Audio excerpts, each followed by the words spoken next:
نبتليه فجعلناه سميعا بصيرا إنا هديناه السبيل إما شاكرا وإما كفورا إنا أعتدنا للكافرين سلاسل وأغلالا وسعيرا إن الأبرار يشربون من كأس كان مزاجها كافورا أيضا يشربوا بها عباد الله يفجرونها تفجيرا يوفون بالنذر ويخافون يوما كان شره مستطيرا ويطعمون الطعام على حبه مسكينا ويتيما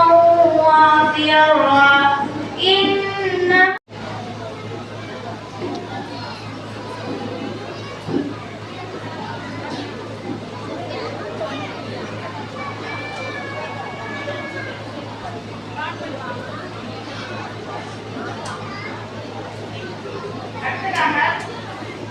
இஸ்லாம் பெண்களை அடிமைப்படுத்துகிறது என காலம் காலமாக இஸ்லாமின் எதிரிகளும் இஸ்லாத்தை சரியாக விளக்காத சில இஸ்லாமியர்களும் கூறிக்கொண்டு வருகின்றனர்.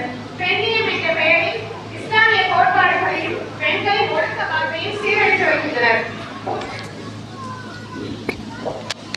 உண்மையில் இஸ்லாமிய மார்க்கம் கூறிய பெண்ணியம் எது என்பது குறித்து நபிகளால் போதித்த பெண்ணியம் என்ற தலைப்பில் பெண்களுக்கு எதிரான கொடுமைகள் குறித்து விழிப்புணர்வு பிரச்சாரம் மேற்கொள்கின்ற சமூக ஆர்வலர் அன்பிற்குரிய சகோதரி பேராசிரியர் பாத்திமா சபைமாலா அவர்கள் நமக்கு உரையாற்றியிருக்கிறார்கள்.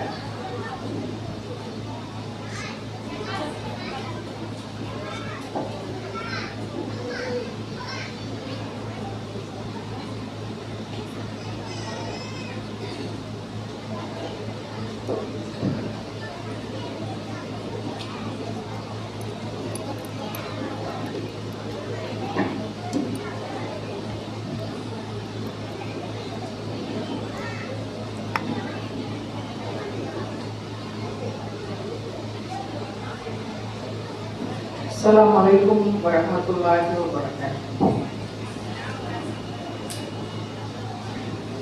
இறைவனின் சாந்தியும் சமாதானமும் அவனது பெயரோடும் பெரும் கருணையும் நம் அனைவர் மீதும் உண்டாகட்டுமாக.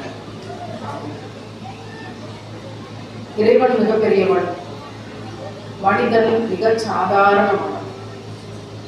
நம்மெல்லாம் ரொம்ப சாதாரணமானவங்க தான் இறைவனுக்கு முன்னாடி அப்படிங்கிறது வழங்கிடுச்சுன்னா நம்ம வீடுகள்லையும் இந்த பிரச்சனையும் கிடையாது, நாட்டிலையும் உலகத்திலையும் யாருக்கும் எந்த பிரச்சனையும் இல்லாம எல்லாரும் நிம்மதியா இருக்கிற ஒரு வாழ்க்கை கிடைச்சிருக்கும். ஆனா மனுஷனுக்கு பல இடத்துல நான் யார் தெரியும்ல அப்படிங்கிற ஒரு நினைப்பு, மாமியார் மருமகள் சண்டையிலிருந்து இஸ்ரேல் பலஸ்தீன் சண்டை வரைக்கும் இந்த நினைப்பு தான் காரணமா இருக்கு. யாரோ யாரையோ பெருசுன்னு நினைச்சுக்கிறாங்க. இஸ்லாம் ரொம்ப அழகா சொல்லித்தர விஷயம் என்னன்னா, இறைவனுக்கு முன்னாடி நம்ம எல்லாருமே அடிமைகள். இதுல என்ன அழகான விஷயம்னா, சமமான அடிமைகள். நான் பெரிய அடிமை, நீங்க சின்ன அடிமை அப்படிங்கிற மாதிரி வித்தியாசம்லாம் இல்லை. எல்லாருமே இறைவனுக்கு முன்னாடி இறைவனுடைய அடிமைகள். அதனால இறைவனிட்ட கட்டளையை ஃபாலோ பண்ணிட்டு இந்த உலகத்துல இருந்து ஒரு நாள் கிளம்ப போறோம். யாராவது இந்த உலகத்துல வாழ்றதுக்கு வந்திருக்கோம்னு நினைச்சோம்னா நம்மளோட அறியாமை. நம்ம இங்க வாழ்றதுக்காக, இங்க தங்கி இருக்கிறதுக்காக வரல. அம்மாவோட வயிற்றுக்குள்ள இருந்து இந்த உலகத்துக்குள்ள நம்ம வந்திருக்கிறது இங்க தங்கி வாழ்றதுக்காக வரல. வந்திருக்கோம், ஒரு வேலை இருக்கு, அதை முடிச்சுட்டு ரொம்ப சீக்கிரமா நம்ம வீட்டுக்கு போகணும். இது நம்முடைய வீடு இல்லை. இங்க நம்ம வாழ்றதுக்காக வரல. வாழ்க்கைன்னா என்னன்னா, நம்ம நினைச்சதெல்லாம் நடக்கணும், அதுக்கு பேர் தான் வாழ்க்கை. யாராவது சொல்லுங்க, நான் நினைச்சதெல்லாம் நடக்குது.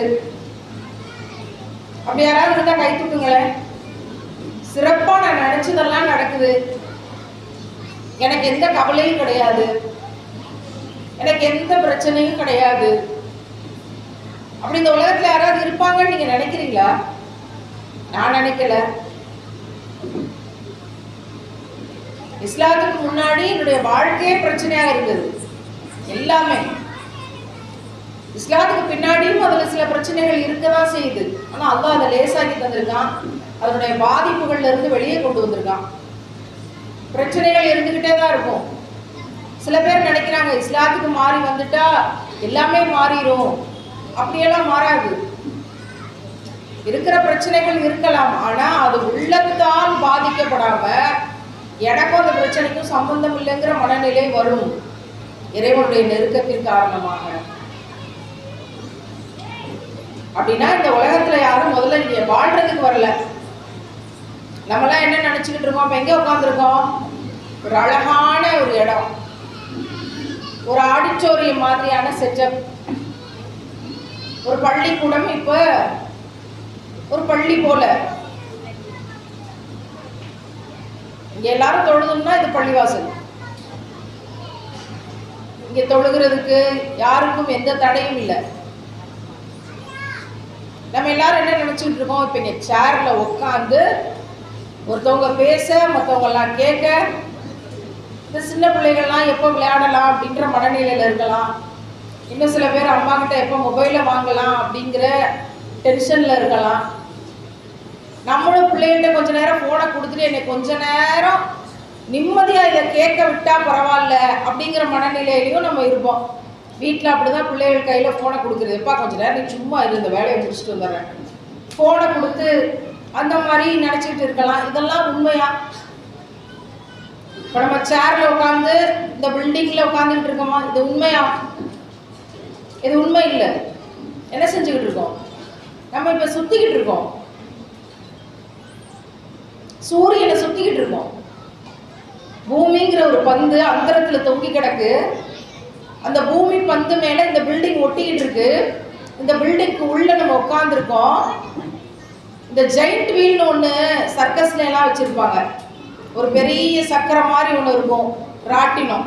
அதில் பிள்ளைகள் பெரியவங்க எல்லாம் ஏறி உட்காடுறாங்க. வேகமாக சுற்றும். உள்ளதான் உட்காந்துருப்பாங்க. அது மாதிரி நம்ம இந்த கட்டடத்துக்கு உள்ளதான் உட்காந்துருக்கோம். நம்ம இப்போ சுற்றி கொண்டிருக்கிறோம். யாராக்காவது நமக்கு விளங்குதா நம்ம சுற்றிக்கிட்டு இருக்கோம்னு? உட்காந்துருக்கோம், நடக்கிறோம், காரில் போகிறோம், ட்ரெயினில் போகிறோம். இது எல்லாமே இந்த பூமிக்கு உள்ள நடக்குது. யார் யாரெல்லாம் ஃப்ளைட்டில் போயிருக்கீங்க? கை தூங்க பார்ப்போம். ஃப்ளைட்டில் போயிருக்கோம், உம்ராக்கு போயிருக்கோம் நிறைய பேர் இல்லையா? கை தூக்குங்களே தெரிஞ்சுக்கோ பார்ப்போம். ஒரு எக்ஸசைஸ் தானே, அல்ஹம்துலில்லாஹ். கை கீழே போட்டுக்கலாம். ஃப்ளைட்டில் போனவங்கலாம் இந்த பூமியில இருந்து வெளியே வந்து பறந்து மறுபடியும் பூமிக்குள்ளே இறங்கியிருப்போம். ஒரு ஈ இருக்கு, ஒரு பழத்து மேலே உட்காந்துருக்கு. அந்த ஈ பழத்துல இருந்து வெளியே வந்து வீட்டை சுத்திட்டு மறுபடியும் அந்த பழத்துல வந்து உட்கார்ற மாதிரி நம்மளும் இந்த பூமி பந்துல இருந்து ஃப்ளைட்ல வெளியே வந்து கொஞ்சம் சுத்திட்டு மறுபடியும் அந்த பூமியில வந்து இறங்கியிருக்கோம். நம்மளாம் சுத்திட்டு இருக்கோம். 100 கிலோமீட்டர் ஸ்பீட்ல கார் போகுது அப்படின்னா சட்டன் பிரேக் போட்டா என்ன ஆகும்? வேகமா குலுங்குவோம். இல்ல ஏதாவது ஒரு ஆக்சிடென்ட் மாதிரி ஆகலாம். சட்டனா நிற்கும் போது கொலாப்ஸ் ஆகும் எல்லாமே. இந்த பூமி மட்டும், சூரியனை இவ்வளோ வேகமாக சுற்றிட்டு இருக்க பூமி மட்டும் ஒரே ஒரு செகண்டு சட்டன் பிரேக்கில் நின்றுச்சுன்னா நம்ம யாருமே இங்கே இருக்க முடியாது. எல்லாம் செதறி, ஒரு வழக்கு சொல்லுண்டு அந்தல சிந்தலை ஆயிரும்னு, எல்லாம் செதறி எல்லாம் எங்கே இருக்கோம், யார் என்ன நடக்குதே தெரியாது. யாரும் உயிரோடு இருப்போமாங்கிறதுக்கு உத்தரவாதம் இல்லை. ஒரு சடன் பிரேக், ஒரே ஒரு செகண்ட் இந்த சுற்றி கொண்டிருக்கிற பூமி நின்னால் யாராவது ஒரு பிள்ளையை கூப்பிட்டு இங்கே சுத்த சொல்லலாம். நீங்கள் எல்லாரும் வீட்டில் போய் இன்றைக்கி நைட்டு தூங்குறதுக்கு முன்னாடி வீட்டில் உங்கள் ரூமில் நம்ம சின்ன பிள்ளையா இருக்கும்போது கையை ரெண்டையும் விரிச்சுக்கிட்டு சுற்றுவோம். கிருகிருன்னு வந்தவொடனே கீழே உட்காந்துட்டு அப்பாடா கிருகிருன்னு வந்துருச்சு. கொஞ்சம் வளர்ந்த பிறகு ரெட்டைக்கை கோர்த்துக்கிட்டு 2 பிள்ளைகளை வந்து நெத்தி வச்சுட்டு 2 பேரும் சேர்ந்து சுற்றுவோம். அந்த ஞாபகம்லாம் எத்தனை பேருக்கு இருக்குது? ஏன் நம்ம இப்போ சுற்றுறதில்ல? அப்படி யாராவது? நம்மளாம் பெரியவங்களாயிட்டோம். நமக்கு முதல் சுற்றுறதுக்கு ஃப்ரெண்ட்ஸ் இருக்காங்களா? வீட்டில் மாமியார் மருமகள் சேர்ந்து சுற்றலாம். அது பிறகு என்ன நடக்குன்னு தெரியல. நீங்கள் விழுந்து விழுந்து சிரிக்கிறத பார்க்கும்போது எனக்கு என்னென்னமோ ஓடுது. சரி, கணவனோடு சேர்ந்து சுற்றுவோம். அதுக்கு அதுவே பரவாயில்லையா? நல்ல பதில். அதுக்கு அதுவே பரவாயில்ல. சரி, கணவரோடு சேர்ந்து சுற்றலான்னா கணவர் அபுதாபியில் இருக்காரு, துபாயில் இருக்காரு, அமெரிக்காவில் இருக்காரு. என்ன செய்யறது? இங்க இருக்க பிரச்சனை தான் நம்மளை சுத்துது. சில பேர் சொல்லுவாங்க, பிரச்சனைகள், சிக்கல்கள், குழப்பங்கள் இருக்கும்போது தலை சுத்துது அப்படின்னு. இந்த 10th 12th படிக்கிற பிள்ளைகள் யாராவது வீட்டில் இருந்தால் அந்த அம்மாவுக்கு பூரா நாளெல்லாம் தலை சுத்தலாக தான் இருக்கும். இன்னைக்கு அவ்வளோ முக்கியமானதாகிடுச்சு. 10th exam, public exam, 12th public exam. அமைச்சர்கள் செய்தி வெளியிட்டிருக்காங்க, சந்தோஷமாக உற்சாகமாக தேர்வுக்கு தயாராகுங்கள் அப்படின்னு. எனக்கு வைத்தறிச்சலாக இருக்குது. சந்தோஷமாக தயாராகிற மனநிலையில இருக்கு. இன்னைக்கெல்லாம் ஒரு 1 word படிக்கிறதுக்கு 1 wordல இருக்கு. 10th 1 wordல வீரபாண்டிய கட்டபொம்மன் தூக்கியிடப்பட்ட இடம் கயத்தாறு, இது 1 word. நான் இன்னைக்கு சொல்லிட்டு தான் வந்தேன், கயத்தாருக்கு தான் போகிறேன், இந்த மாதிரி மக்களை எல்லாம் சந்திக்க போகிறேன் அப்படிங்கும் போது, அப்படியா கயத்தாருக்கு போகிறீங்களா அப்படின்னு 1 wordல பாட புத்தகத்தில் உங்களோட ஊர் இருக்குது. என் கூட வர்ற சகோதரிகிட்ட கேட்குறேன், என்னம்மா கயத்தாருன்னா என்னன்னு தெரியுமா? என்ன ஏதோ இந்த ஊருக்கு ஒரு சிறப்பு இருக்குது தெரியுமா? தெரியாது. வீரபாண்டிய கட்டபொம்மன் தெரியுமா அப்படின்னு. ஆமாம், மருவெல்லாம் வச்சு அவருடைய மீசையெல்லாம் வச்சுருப்பாரு அப்படின்னா. இந்த நாட்டினுடைய சுதந்திர போராட்ட வரலாறு எவ்வளோ கவலைக்கிடமாக இருக்குங்கிறதுக்கு இதுவும் கூட ஒரு அத்தாட்சி தான். திண்டுக்கல்ல இருந்து கிளம்பி வந்த ஞாபகம் எனக்கு. வீரபாண்டிய கட்டபொம்மனுடைய இடம், அந்த மிச்சம் இருக்க அரண்மனைகள், சிதலமடைந்த அரண்மனைகள் இருந்த இடம், அது பிறகு தூக்கிலிடப்பட்ட கயத்தாறு, இங்கெல்லாம் வந்து ஒரு 15 ஆண்டுகளுக்கு முன்னாடி நிறைய டாக்குமெண்ட் பண்ணியிருக்கேன் நான். அதே மாதிரி பாளையக்காரர்களுடைய இடங்கள், பூலித்தேவன், அரசமுத்துக்கோன், இப்படி பலவேறு சுதந்திர போராட்ட தியாகங்களை டாக்குமெண்ட் பண்ணோம். அதெல்லாம் ஞாபகம் இருக்கு எனக்கு இன்னமும். இப்போ கயத்தாறு அப்படிங்கிறது வந்து எனக்கு ரொம்ப பரிச்சயமான இடம். இந்திய சுதந்திர போராட்ட வரலாற்றை பல ஆண்டுகள் ஆய்வு செய்து டாக்குமெண்டேஷன் பண்ணதில் இது பரிச்சயமான இடம். வெள்ளைக்காரர்களுக்கு உடனே கூகுளில் சர்ச் பண்ணி சொல்லிட்டா, வெள்ளைக்காரர்களுக்கு அடிபணிய மாட்டோம்னு சொன்னதுனால அவரை தூக்கில் போட்டாங்களாம் அப்படின்ட்டு. அப்புறம் சரி, இந்த அளவுலையாவது கூகுள் நமக்கு ஹெல்ப் பண்ணுது. பல இடத்துல கூகுள் மேப்பை நம்பி போக முடிய மாட்டேங்குது. லொக்கேஷன் அனுப்பி அதை தான் ஃபாலோ பண்ணி போகிறோம். கரெக்டாக சுடுகாட்டில் தான் கொண்டு போய் நிப்பாட்டுது. 2-3 தடவை பார்த்துட்டோம். எதையும் நம்பக்கூடிய நிலைமையில இல்லை. நம்ம இந்த பூமியில் சுற்றி கொண்டிருக்கிறோம். அப்படி சந்தோஷமாக பரீட்சைக்கு தயாராகுங்க அப்படின்னு சொல்கிற மாதிரி நாமளும் சந்தோஷமாக மறுமைக்கு தயாராகும். ஆனால் சந்தோஷமாவா தயாராகிற மாதிரி இருக்கு. எவ்வளோ பிரச்சனை. நிகழ்ச்சிக்குள்ள பேசுறது அப்படிங்கிறதுக்குள்ள போகிறதுக்கு முன்னாடி நீங்களும் நாங்களும் ஒரு உறுதிமொழி எடுத்துக்கொண்டு போகலாம். எவ்வளவு பிரச்சனைகள் வந்தாலும் இந்த பூமியில் நம்ம வாழ்கிறதுக்காக வரல. இது நம்மளுடைய இடம் கிடையாது. நம்முடைய வீடு, நம்முடைய உலகம் வேற இடத்துல இருக்கு. அது பேர் மறுமை என்று அல்லாஹ் நமக்கு சொல்லித்தரான்.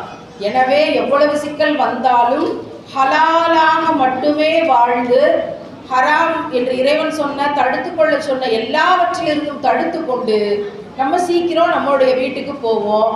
அது சொர்க்கமாக இருக்கட்டும் என்று நம்ம துவா செய்வோம். அதனால எது நடந்தாலும் ஹலாலா வாழ்வோம் அப்படிங்கிற உறுதிப்பாட்டோட நம்ம கொஞ்ச நேரம் சில விஷயங்கள் ஷேர் பண்ணிக்க போறோம். அவ்வளவுதான்.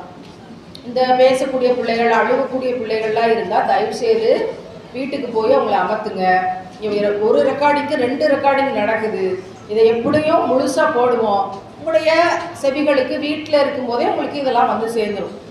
அதனால பிள்ளைகள், அழுகிற பிள்ளைகள், அடம் பிடிக்கக்கூடிய பிள்ளைகள் இருந்தால் தயவு செய்து வீட்டுக்கு செல்லுமாறு அன்போடு கேட்டுக்கொள்கிறோம். ஏன்னா நம்மளும் கேட்க முடியாது, மற்ற எல்லாராலையும் இந்த செய்திகளை ஷேர் பண்ணிக்க முடியாத ஒரு சுச்சுவேஷன் வரும். சரி, அதே மாதிரி விளையாடக்கூடிய பிள்ளைகள், இங்கிட்டும் அங்கிட்டும் ஓடிக்கிட்டு இருக்கக்கூடிய பிள்ளைகள் யாராவது இருந்தால் கையை கட்டி வாயில் விரல வச்சு அமைதியாக உட்காந்துருங்க. யாரும் யாருக்கூடையும் பேச வேண்டாம். இது சின்ன பிள்ளைகளுக்கும் இல்லை, பெரியவங்களுக்கும் சேர்த்து தான். ஏன்னா இதெல்லாம் சொல்ல வேண்டியதாக இருக்குது. பல இடங்களுக்கு பேசுகிறதுக்காக போகும்போது